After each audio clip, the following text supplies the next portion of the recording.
year was 2019. Naruto was spotted at Area 51. Oh my god! I forgot about this. Wait, wasn't the idea that like they can't get us all, so they're gonna storm Area 51 while Naruto running?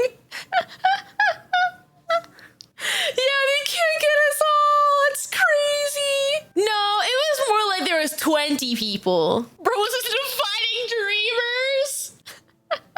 It was very funny. So we're correctly, like immediately after this happened, there was like what's it called? A bunch of other ones like this where it was like, I think there was like a hurricane happening. So people were like, we're gonna Naruto run in the opposite direction to stop the hurricane. Aliens need to be shown Naruto Shippuden. Wait. Gamer girls started selling their bathwater. What? Oh, what the fuck's her name? I remember this person. I remember this. I keep saying, oh, I was right, it's Belle Delphine. I kept trying to say that, but I didn't think that was right. I forgot about her. People were encouraged to toss coins at witches. And the hero of today's tale, Makoto, was about to attend a local Yu-Gi-Oh! Tournament. Now, the end of 2019 was a bit of a weird time for Yu-Gi-Oh!, as this period was marking the final days of one of Yu-Gi-Oh!'s most beloved formats, TOS. Thunder Dragon, Orcust, Sky Striker, and Salad, with a ban list hitting in October. Oh my god, so many pictures of Alex. So many pictures of Alex, oh my god. Also, isn't Orcust like meta again, right? Because then they get new support, like 2 Link monsters, right? As of a recent set. I see. These are formats won in North American Championship. Yeah, people are, okay. People are like, oh my god, no it's not, but doesn't it like winning events or getting like topping events? Am I crazy? I don't know. I don't play TCG, so I don't know. The card just left the ban list too. Ah, I see. Is it okay the EWCQ and one NAWCQ, but not meta for anything by people's definition? I see. That's weird. Like, you would think if it does like really well at events that it would like be considered that. But again, I don't know shit. I don't play TCG. Yeah, Orchid Mitsurugi is what I heard people playing. But they took away some of their key cards. And this tournament was happening very shortly after that list dropped, meaning it was kind of up in the air as to what the current best deck was. For Makoto, this just meant a new format, and therefore a new environment to try out his pet deck, Necros, which, thanks to another ban list update earlier that year, which freed one of its core cards, was now in a much stronger state, and he was very eager to test it out.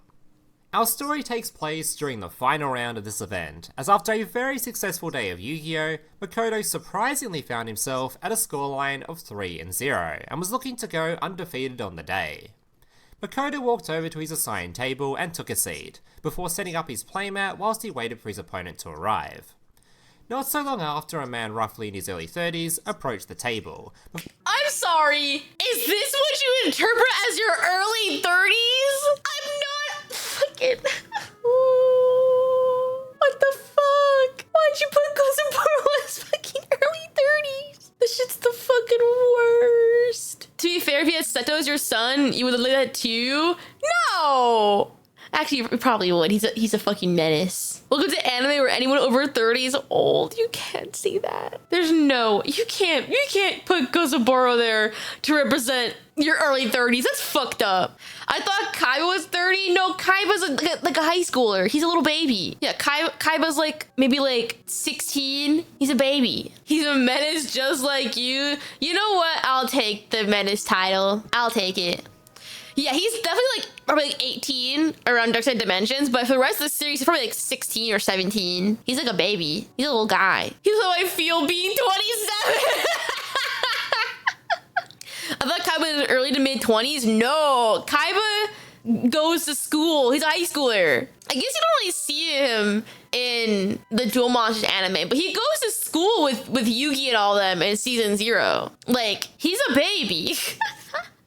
Imagine if Kai was 27 and be with 16-year-old kids. I mean, that wouldn't surprise me. That Kai went to private school. I don't remember. But I remember distinctly in season 0, he went to school with them for like maybe a few episodes. Didn't Kaiba ditch school because he's a genius and owns a company? Yeah, I think he just stopped going to school eventually because he's a fucking billionaire. But for at least season 0, when he had green hair and shit, he was definitely there with the kiddies. Yeah, Kaiba was in Yugi's class. He was definitely there. In Yugi's first episode, he was in Yugi's school. Ah, I see. Yes, he's definitely a baby. Before taking a seat across from him. Now, the reason I'm pointing out his age was Makoto was only 16, which makes how this... No, stop! I keep getting psychic damage! I keep getting psychic damage from this stuff! Story ends, and this 30-year-old guy's behaviour just that more bizarre. After exchanging some not-so-pleasant pleasantries, Makoto and his opponent picked up some dice and rolled to see who would go first. Unfortunately, Makoto rolled low, meaning he was to go second, and so the duel began. His opponent was on Dragon Link, an archetype which, as you might have guessed, is based around a bunch of dragons, whose main synergy is... well, they're a bunch of dragons. True. Typically, Yu-Gi-Oh! Is more of an archetype-based game now, and just being the same type doesn't necessarily mean having good synergy, but this is one of the few archetypes that is literally just a pile of the best dragon cards stuffed together, with the end goal of the deck being to summon as many of the biggest and most powerful dragon monsters available. Why did you put Seals as the most powerful dragon monster? I love ending on Seals Bass. That's so fucking funny. In hopes that your opponent just simply won't be able to crack through the field. Which is exactly what occurred in Game 1, with Makoto starting his first turn by staring down a field of practically unbeatable dragon monsters, with multiple negates and removal effects. So he decided it probably wasn't worth the effort and moved on to Game 2. Game 2 was the polar opposite of Game 1, with Makoto taking a look at his opening hand. Vanity's Ruler and Unicorn. This wasn't going to be a fun time for his opponent. Vanity's Ruler is a monster that when on the field, prevents all special summoning, which is basically all Dragon Link tries to do. And Unicorn negates the effects of all special summon monsters from the extra deck, which is basically where all of his opponent's big dragons come from. So after doing a few combos, he ended on both monsters and passed the turn. It was very clear at this point that his opponent was not happy with what Makoto had summoned. Wait. Again, I'm like a Yu-Gi-Oh! Zoomer. How do you turbo this out, right? Because you have to normal it. Use Horse Engine, but Horse didn't exist at this point. At least I don't think it. No, this is 2018. Yeah, Horse didn't exist at this point. Drytron? Or 2018. Yeah, what the heck? Like, how do you summon this guy? How does this work? Necros only needs normal summon. I see. Necros is the ritual that doesn't only use the normal summon. I see. So you just special a fuck ton of guys and then just tribute to make this? I see. Okay. Pretty clear at this point that his opponent was not happy with what Makoto had summoned, as he spent the next few minutes just huffing and puffing, and not so conspicuously, throwing curses under his breath. Oh my god. Finally admitting he just couldn't find an out, and therefore moving on to Game 3. Game 3 begun in a very similar fashion to Game 1. His opponent had opened an absolute god hand and proceeded to once again set up a practically unbeatable board state of multiple negates and removals. And with a very smug look on his face, he passed the turn back over to Makoto. Makoto was sweating. He checked his hand for the 100th time. He'd already had plenty of time to weigh up his options during the previous turn, whilst he'd watched his opponent basically playing solitaire. And unfortunately, he knew he had no options. He slowly moved his head to look at his deck. He still had his draw for turn. Maybe if he just top-decked... yeah, he couldn't think of anything. He reached over and drew his card. Super Polymerization. Oh my For those of you that don't know what this card does, basically allows you to discard a card to perform a fusion summon by using cards on either player's field as material. Jesus Christ! And what makes this effect even more broken is it cannot be responded to, meaning your opponent can't negate it. No! Now the downside of this card is in order for it to be used as removal, your extra deck has to have fusion monsters, and those fusion monsters have to match the materials that your opponent might be running. If your opponent isn't playing any monsters that can be used as material, it's just a completely dead card. The two fusion monsters Makoto ran were Mud Dragon of the Swamp and Starving Venom Fusion Dragon, with only Starving Venom being summonable here, as it required two dark monsters, to which his opponent had an abundance of.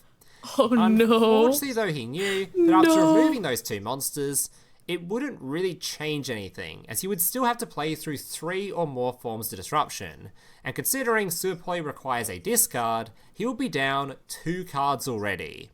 Odds are, even if he did manage to break the field, he wouldn't be able to set much up to avoid the clapback on the following turn. This is Makoto foul. reached over and picked up his extra deck, and reluctantly began sifting through it, looking for his Starving Venom. But as soon as he took the Starving Venom out of the deck, it revealed the card below it, and he stopped for a moment. He was currently staring at another fusion monster, a card he'd completely forgotten about. You see, Necros has an interesting ritual spell. A ritual spell that allows you to ritual summon by using your extra deck monsters as tribute, rather than your hand or field like normal. This meant in order to get the most use out of the card, Makoto had to run a random level 12 monster in the extra deck for his ritual summons. It didn't matter what monster it was, it just had to be something level 12 in order to get the most value out of his ritual spell. What? But Makoto's choice of monster just happened to be a fusion monster. A fusion monster that requires a very specific set of materials you typically would never see in a Yu-Gi-Oh match. What? Makoto looked over at his opponent's field and began counting. 1, 2, 3, 4... Oh my god, this was going to work. Makoto declared the activation of Super Polymerization. Okay. His opponent looked at the card, then rose his head and with a slightly agitated look, asked, "Alright, which of my monsters are you planning to fuse?" Makoto looked his opponent dead in the eye before responding, "All of them." What? Before slamming 5-headed dragon onto the field. He watched his opponent's expression drop to match his jaw, then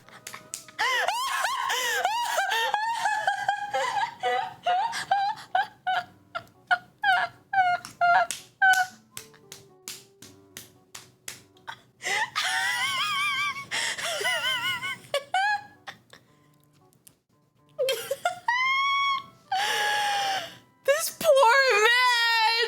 This poor man! He's him! He's literally him!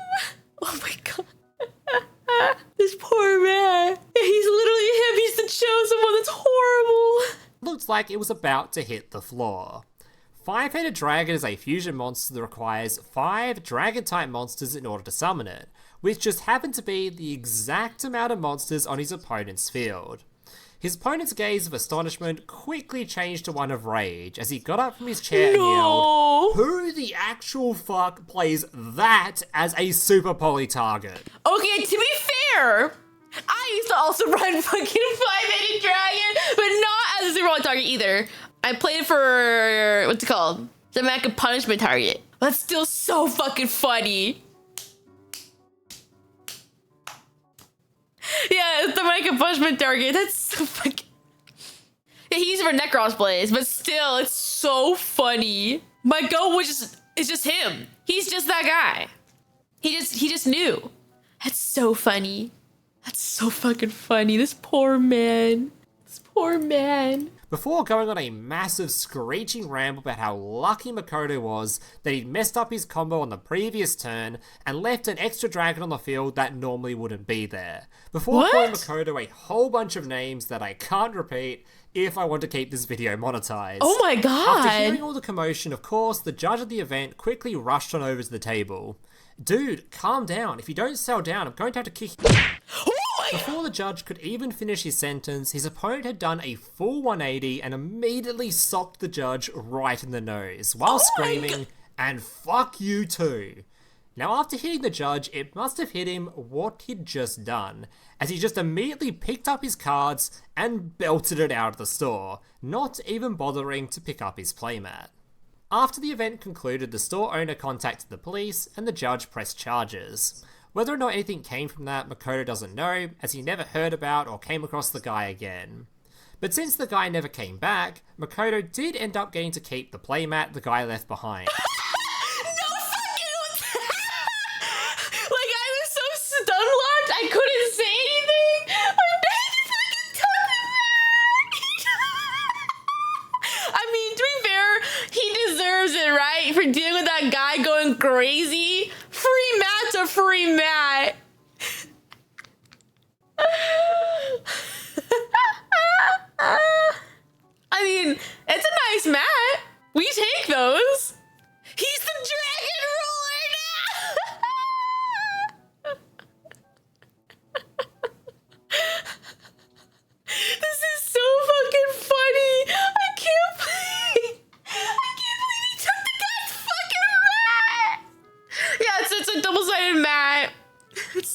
fucking funny. Oh my god.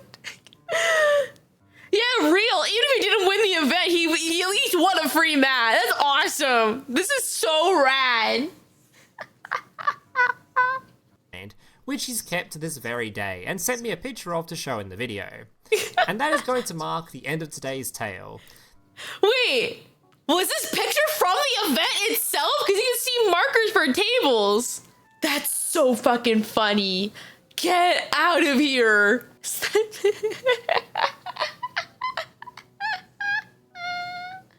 Oh my god, my cheeks hurt. I hope he still uses that mat. Genuinely, I hope he does. That's so funny. It could for a different event, that's true. But I like to think he got so excited about the fact that he got a free mat, he took a picture of it immediately. He's taking that mat to ICS. Yeah, dude, if he left his cards as he bolted, bro, free deck. Yeah, true, you'd think the judge would get the mat because he's the one that got punched in the face. Yeah, this should be his consolation prize for being punched. It's the fucking mat. Especially because mats can be expensive, dude. Custom mats are expensive. Poor judge, for real. Poor judge, oh my god. Thank you so much, Makoto, for sharing your story in the comment section of one of my previous videos. And as per usual, if you too have a story or tale from your time playing Yu-Gi-Oh! And would like to have it recreated in this series, feel free to write it down in the comments below. I don't have a Yu-Gi-Oh! Story, but I do have a Vanguard story. I think I told this story before on stream, I can't remember. But I remember distinctly, I was at a Vanguard tournament, right? And what was it? Like, I was already like crashing out low-key because I was, for context, this is a Teams event. And I was put in C slot to avoid Chrono Jet. 'Cause at the time, Chrono Jet was the best deck in format. And I was playing Prison, which like does not do very much against it. In that format in general, actually. So I was put in C slot. And first off, I had to go against that deck every single match or every other match. It was horrible. But it's my last match of the event, right? Last match of the event, I was paired against this guy, and like we were talking before the match, because I think I had prison sleeves on, and he's like, "Oh, is that your favorite deck?" And I'm like, "Yeah, it is." Like, "What's your favorite deck, my guy?" And he pulls out like this max rarity Bermuda triangle that goes, "Oh yeah, it's this one. I love lollies, dude. They look how beautiful my girls are." And I'm like, I want to fucking kill myself. I still don't know. Bermuda triangle is like an archetype full of little girls. They're children. So I'm sitting there just like, uh-huh. And he's like, "Yeah, I love the Bermuda Triangle. They're my favorite." And he's playing like a different waifu deck, and his sleeves were also of a little girl. And I was sitting there just like, uh-huh, uh-huh. He just kept talking about how much he loved lollies. And then I got tilted because I think he checked OT that match too. And I was like, get me the fuck out of here. After that, I just scooped. I dropped. I was like, I can't do this shit anymore. Get out of here. Get out of here. We will literally. It was horrible. It's one thing to like talk about how much you love lollies, which is like kind of weird, but to say that to a girl is even weirder. I was like, what is happening? What is happening? Did he put a hangout shirt? No, he didn't. I was so tilted. I was so tilted, bro. And here I was not bathing when it could be the lolly stride instead. Bro, if you don't bathe and you talk about how much you love lollies in a tournament, I think I would just leave immediately. I wouldn't even do the match. I would just get the fuck out of there. Yeah, his tactic worked. My tactic was being a cute girl. His tactic was freaking me the fuck out, and it worked. It worked. Fuck. It worked. He inflicted literal psychic damage on me. I wasn't ready, bro. Oh my god.